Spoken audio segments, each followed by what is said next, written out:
Today's question comes to us about the Eucharist. Someone asks, "This week we have been challenged to adore our Lord in the Eucharist more. Do we fully believe Jesus is fully present in the Eucharist? And why do all parishes not offer perpetual adoration? Surely if we fully believed, we would be in his presence as much as possible." Now I think this is kind of sneaky because my understanding was you only get one question, but there's at least two in that. Nicely played. So what do we believe? Quite honestly, we go straight to Jesus' words where he says, "This is my body, this is my blood. Take and eat my body, drink from it all of you, for this is the blood of the covenant." And we take him straight at his word, right out of the Last Supper. We use those very words at the Mass, and we believe that because Jesus was saying it, that he was speaking the truth.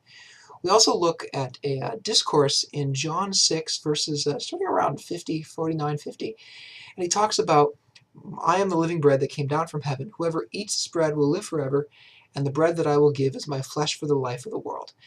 And if you keep reading on, people react very, very sort of aggressively, like, "Wait a minute, what do you mean that this is your body, this is your blood? How can anybody eat someone else?"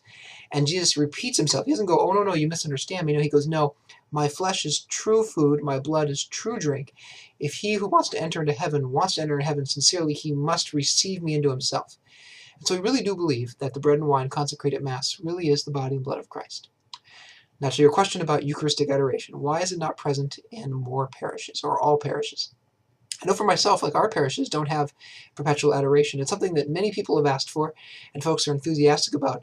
But the reality is, as a pastor, I personally don't have enough time to devote to organizing that, and there's often a plethora of enthusiasm, but a dearth of leadership. If you want Eucharistic adoration at your parish, it's not enough just to ask. You also need to go to your priest and say, "I want this. There's a group of us who want it, so you need a large amount of support, and we are committed to organizing it, to leading it, to carrying it out, to facilitating it, to even funding it, depending if there are facilities upgrades that need to happen."